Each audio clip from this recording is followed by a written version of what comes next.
Shalom, meus amigos, uma boa tarde a todos vocês, nesse lindo dia, na cidade santa de Jerusalém.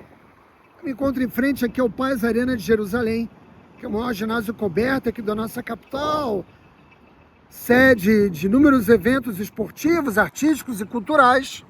Esse que se transformou um verdadeiro triângulo da atividade esportiva aqui na nossa capital, próximo ao bairro de Catamon, que a gente teve a oportunidade de contar em outros vídeos. Foi o primeiro bairro que eu morei em Jerusalém há quase 12 anos atrás. E em frente à arena, nós temos o estádio TED, que é o maior estádio aqui da capital, sede das partidas do Campeonato Nacional de Futebol em Israel. E na base do estádio, nós temos o Centro de Artes Marciais. Para aqueles que acompanham a vida de Israel, é conhecido o fato de que nós somos uma potência olímpica, sobretudo no judô. E na última vez que eu estive aqui, ainda não tinha sido construído esse complexo esportivo de tênis que leva o nome do Stuart Weitzman. De modo que, não só aqui nesse ponto, mas no entorno, existem inúmeros equipamentos esportivos que oferecem aos que vivem aqui na capital a possibilidade da prática esportiva. E é preciso que se diga que judeus, muçulmanos e cristãos têm a possibilidade de praticar esportes nesses equipamentos urbanos de forma conjunta. Tanto é assim que a Seleção Nacional de Futebol de Israel é formada por judeus e árabes. Mas, evidentemente, os que nos acusam de apartheid não têm interesse em dizer a verdade, que já é uma nação absolutamente inclusiva. Mas vocês sabem que o que me traz aqui não é falar de esportes. Eu estou hoje aqui para oferecer a vocês o quarto vídeo desse conjunto de shiurim que eu assumi o compromisso há cerca de 2 meses atrás de oferecer sobre a causa noética. Eu não pretendo, evidentemente, encerrar, a contribuição que a sabedoria judaica tem a oferecer sobre a causa noética, mas, através dessas 4 reflexões, chamar a atenção daqueles que, de fato, querem viver como legítimos e autênticos monoteístas, a assumir a responsabilidade de viver uma vida moral. Esse é o ponto fundamental. Afinal, o objetivo último desses 4 vídeos, desses 4 shiurim, não é outro do que construir essa identidade moral. Nunca nos esqueçamos que a identidade noética, ela não reside ou se manifesta apenas naquilo que não se pode fazer. Quem pensa assim é um tolo. Definitivamente não compreende a natureza dos mandamentos divinos que nós chamamos das 7 mitzvot de Noah.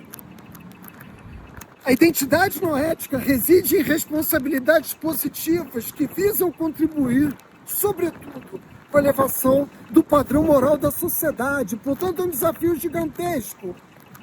Para a maioria dos que me acompanham no Brasil, basta dar uma boa olhada na sociedade brasileira e imaginar que a tua responsabilidade é agir, como servo de Deus, para que o padrão moral da sociedade brasileira em todos os aspectos da existência se eleve. Essa é a contribuição que cabe, àqueles que se autodenominam noéticos. E essa responsabilidade de elevação do padrão moral da sociedade se manifesta através de um conjunto de ações. E no dia de hoje eu quero pontuar algumas delas, atribuir significado, mostrar para vocês que o movimento noético pode sim fazer a diferença, desde que ele não seja um movimento que olhe apenas para dentro de si, mas que pense naquilo que o Criador espera de cada ser humano no mundo quando ofereceu a possibilidade dessa aliança única celebrada entre Deus e os homens, manifesta através das 7 mitzvot de Noah. E a primeira dessas ações é caracterizada pela oração. Nós devemos nos lembrar sempre que oração não é performance, mas encontro com Deus.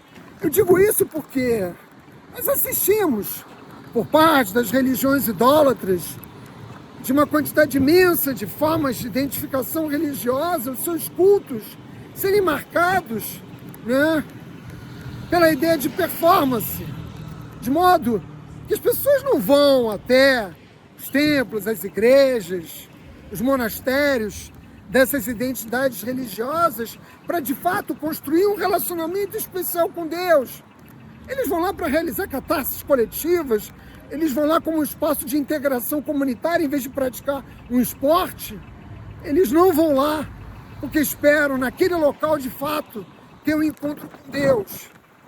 E a maior verdade disso se manifesta pelo fato de que, por exemplo, o Brasil, que é um país majoritariamente cristão, tem uma sociedade tão pérfida, tão perversa, em que tantos crimes são cometidos e que tanta brutalidade é desferida contra as pessoas.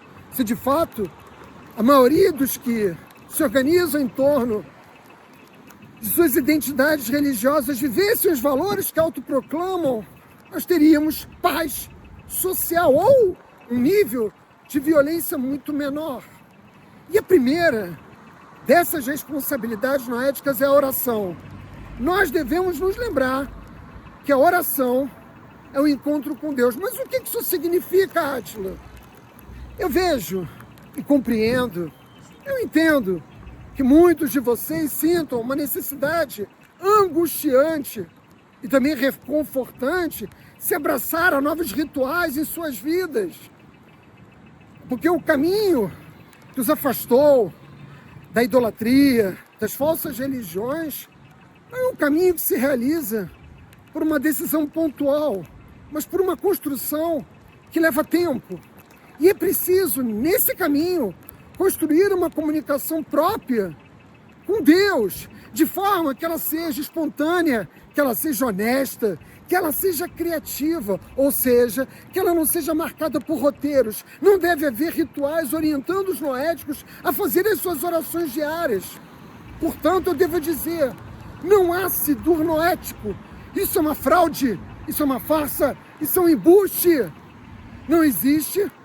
E ele foi estabelecido equivocadamente como uma forma de aprisionar, né, os não-judeus que querem servir a Deus a determinados rituais que eminentemente são judaicos e que não foram criados para orientar a forma de relacionamento próprio, singular, que deve ser estabelecida entre os noéticos e Deus. Esse ponto é um ponto fundamental para a compreensão de todos vocês, de modo que o objetivo é permitir que 8 bilhões de seres humanos estabeleçam um caminho próprio de diálogo com o Deus de Israel e não serem submetidos a uma rotina repetitiva e mecânica de orações, no qual, longe de fazer com que a oração traga bênção para esses indivíduos, os fazem mergulhar novamente numa lógica religiosa. E o movimento noético não é um movimento religioso, mas um movimento que visa construir uma espiritualidade nova. Mas, Átila, os noéticos nunca terão sidur? Nunca serão capazes de produzir um livro de orações que oriente a todos aqueles que querem viver o monoteísmo? Claro que haverá um momento em que esse livro de orações poderá ser construído, mas ele será o resultado de uma civilização noética madura. Vejam, Abraão, Isaac e Jacó tinham um livro de orações? Não. Os líderes das 12 tribos de Israel tinham um livro de orações? Não. Meus amigos, só no ano de 860 da Era Comum, portanto o judaísmo já havia atravessado mais de 1000 anos, quando pela primeira vez houve uma compilação das orações judaicas de forma estruturada. E essas primeiras orações, que foram escritas pelos 120 sábios e profetas, os homens da grande assembleia, isso aconteceu há mais de 2000 anos atrás. O judaísmo não surge, não nasce com um livro de orações. Ele nasce com os patriarcas e com aqueles que derramavam o seu amor a Deus por meio de orações espontâneas, honestas e criativas. De modo que quando o judaísmo alcançou a maturidade necessária, nós construímos um livro de orações, até porque nós fomos perseguidos e massacrados e precisamos preservar essas orações que os nossos sábios nos ofereceram ao longo da nossa história milenar, para que elas ficassem para a posteridade. Mas é importante chamar a atenção que mesmo muitos sábios do povo judeu, como o Rebbe Nachman, recomendam que os judeus façam as suas orações ao ar livre. Ou vocês acham que eu gravei tantos vídeos ao longo desses 10 anos em contato com a natureza por acaso? Uma intuição minha? Não! É parte da sabedoria judaica. Significa que um judeu pode até, e deve, rezar 3 vezes por dia numa sinagoga, preferencialmente, fazendo a leitura da Amidah, Shemona Esrei, fazendo a leitura das orações construídas pelos nossos sábios. Mas é importante também que todos os dias ele encontre um tempo no qual ele possa construir o relacionamento de sua alma com Deus, sem essa prisão formal que as orações que estão estabelecidas no Sidur podem estabelecer para cada judeu. De modo que uma civilização noética madura, com tribunais, anciãos, sábios da Torá, comunidades organizadas, famílias estruturadas, no futuro poderão construir um Sidur noético, mas jamais agora, em que o movimento noético apenas dá os seus primeiros passos na direção da redenção. Até que isso aconteça, cada monoteísta deve desenvolver uma forma própria de orar. Portanto, se você cometeu esse erro, foi induzido a esse erro, colocar uma pedra no teu caminho, pegue o Sidur noético que você tem, coloque na lata de lixo e se esforce. Se esforce para construir. Eu já vou apontar os caminhos, alguns caminhos que vão te ajudar nessa direção, na direção da construção de um relacionamento verdadeiro com o Criador. Cada alma precisa falar com Deus com a sua própria voz. Nós somos diferentes e o Criador sabe, porque Ele que fez surgir as centelhas divinas de cada uma de nossas almas. Portanto, Ele não espera que nós nos relacionemos com Ele como se fôssemos um grupo de autômatas, robôs, como agora nós estamos vendo ser invadida a humanidade por máquinas. Não sejamos nós mesmos máquinas, mas indivíduos conscientes da necessidade de servir o Criador. E a oração é fundamental. Mas, Átila, por que ela é fundamental? Eu já compreendi que ela deve ser desenvolvida de forma independente. Mas por que ela é fundamental? Porque os eventos que têm lugar no mundo físico são o resultado das batalhas espirituais, travadas naturalmente nos mundos espirituais.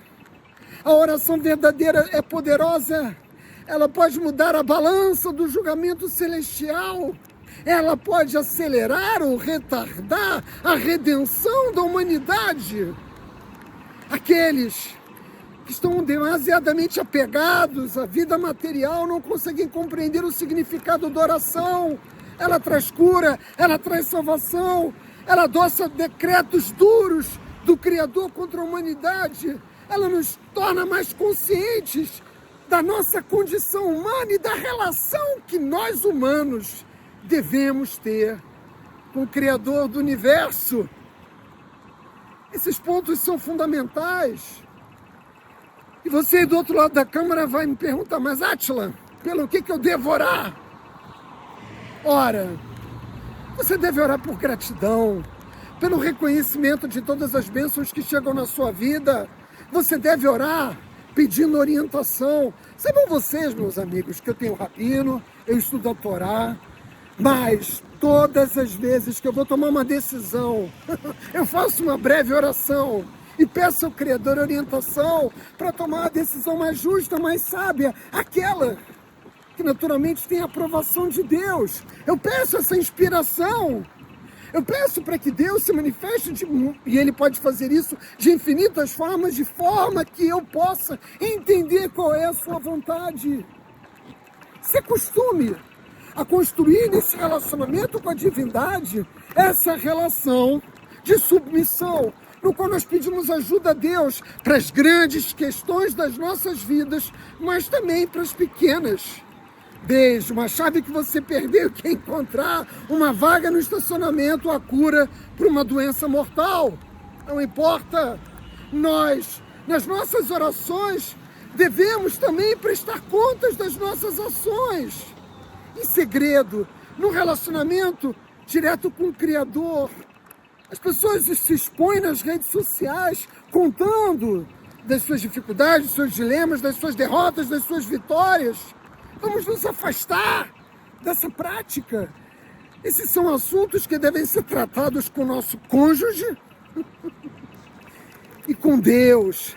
E apenas com o cônjuge e com Deus nós prestamos contas das nossas ações, porque pedimos evidentemente ao Criador a misericórdia para os nossos erros, porque ao prestarmos contas das nossas ações, nós reconhecemos os erros. Você não quer piedade? Você não quer proteção divina? Não espere que as dificuldades surjam na sua vida para reconhecer a Deus que você errou. Esse reconhecimento é parte fundamental desse relacionamento.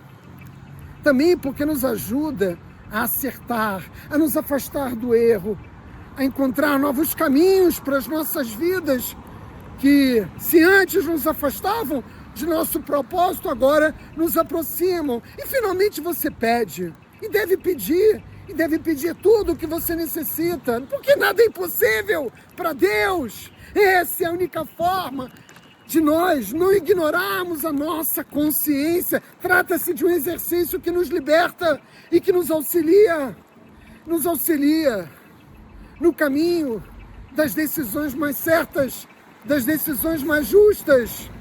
E uma pessoa que realiza esse esforço, um esforço de autorreflexão honesta, fortalece também o seu caráter. E ao fortalecer as suas midot, os seus traços de personalidade, ele certamente vai se conduzir pelo bom caminho. Todas essas ações estão conectadas e cada uma delas depende da anterior. Existe uma relação direta entre todas elas. A oração é importante demais para você ignorar. Eu trabalho demais, eu estou cansado demais, eu tenho problemas demais. Não importa. Você tem que incorporar na sua rotina diária esse esforço. 2. Oração. 2. Estude a Torá. Mas naturalmente muito cuidado. Eu ainda vou gravar um vídeo falando sobre Torá verdadeira nas redes sociais. Porque de fato, o que nós assistimos, são bots ensinando Torá. Pessoas que transformaram a fé judaica num negócio, não judeus, alguns judeus também, mas sobretudo não judeus, que transformaram a sabedoria judaica num negócio. Quando eu comecei com Pérolas da Sabedoria Judaica, já me incomodava o fato de que haviam excessivas plataformas que promoviam a tal sabedoria judaica sem estar conectado de fato com o judaísmo, ou seja, não eram judeus, mas pessoas que tratavam o conhecimento das leis divinas como matéria-prima dos seus negócios. Depois de 10 anos nesse esforço que eu venho realizando nas redes sociais, eu devo reconhecer que essa realidade se complexificou, ficou muito pior. Agora existem centenas daqueles que se apresentam, não com rosto, não com cara, não com nome, não com identidade, não estabelecendo o vínculo que eles possuem verdadeiramente com o judaísmo, com o estudo da Torá. Umas plataformas que usam tecnologia e que são sedutoras porque jogam com imagens, mas que na verdade não estão fundamentadas pelo estudo dos sábios da Torá. É preciso estudar a Torá. Essa é uma tarefa relevante para os noéticos. Eu sei que vocês têm ouvido ao longo dos anos o discurso de que o noético, de que o não-judeu não deve estudar a Torá. Um judeu, assim como o não-judeu, deve estudar a Torá. O que ele precisa, naturalmente, é entender o significado que o estudo da Torá tem para ele. O noético não estuda a Torá para construir em si uma fantasia religiosa, para estabelecer uma vida marcada pela associação, literalmente, com uma nova seita religiosa. Não é isso. O estudo da Torá é justamente para afastar das pessoas qualquer fantasia que possa ser criada para ter maior clareza moral, para ter maior reverência de Deus, para entender que a responsabilidade do noético envolve o entendimento das leis divinas, mas também de que a Torá não é para todos, o judaísmo também não é para todos, e que nós devemos entender que a orientação de estudiosos da Torá é fundamental para construir, né, aquele objetivo último, que é a existência de uma civilização noética madura. Vejam, eu sou um Bnei Israel, mas eu quero ser sumo sacerdote. Mas eu não posso ser sumo sacerdote porque eu não sou um Cohen. Cada um de nós nasceu nesse mundo, né, com um propósito. Deus nos enviou ao mundo físico e nos oferece todas essas oportunidades para nós podermos realizar a nossa missão. A missão dos noéticos não é substituir o povo judeu, mas caminhar ao lado do povo judeu, não praticando mitzvot que não cabem a ele, mas se abraçando aos mandamentos divinos que o Criador definiu de forma clara e direta, que devem ser cumpridos. E isso já é uma missão gigantesca. Não se iludam a esse respeito. Por isso eu afirmei há pouco, o judaísmo não é para todos, e a vida noética também não é para todos. Isso não significa que uma pessoa não possa se converter ao judaísmo, mas nós sabemos que são poucas as pessoas no mundo, em todas as épocas da história humana, que de fato estiveram dispostos a viver como judeus. Não como judeus do Oba-Oba em Tel Aviv, mas como judeus observantes da Torá, cumpridores dos mandamentos divinos. O noético que não estuda a Torá não possui base de fundamento. Ele não entende mesmo o significado das leis noéticas e, portanto, não pode vivê-las, não pode construí-las. A Torá mostra claramente o que Deus espera de cada ser humano e também do que espera dos noéticos. E nós, judeus, temos indicado nos poucos momentos históricos em que nós pudemos fazer isso abertamente, porque, como vocês sabem, durante a maior parte da história nós fomos perseguidos e calados, nossos livros destruídos, nossos sábios assassinados, mas nós ainda estamos aqui, em pleno século XXI, e nós afirmamos para aqueles que querem viver uma vida noética, que o que Deus espera de vocês é honestidade, integridade, bondade, uma vida familiar. Esses são objetivos fundamentais e também pré-condições para a vida noética. Amar ao próximo exige todas essas condutas que eu me referi e a muitas outras que eu venho me referindo ao longo desses 4 shurim que eu ofereci para vocês. Eu quero caminhar para concluir essa reflexão dizendo que todo esse trabalho de oração, do estudo da Torá, que envolve a responsabilidade moral de cada noético, vai levar cada um de vocês, e isso é muito importante, entender esses objetivos. Cada um de vocês abrir a boca pelos que são mudos, a defender a causa dos necessitados e dos pobres, a julgar com justiça, a defender os que não podem se proteger. Em resumo, agir com integridade. Esses valores São os valores que fundamentam as leis noéticas. A sociedade que nós buscamos construir deve ter essa qualidade essencial de proteger os seus membros mais vulneráveis. E para nós judeus também foi pedido isso.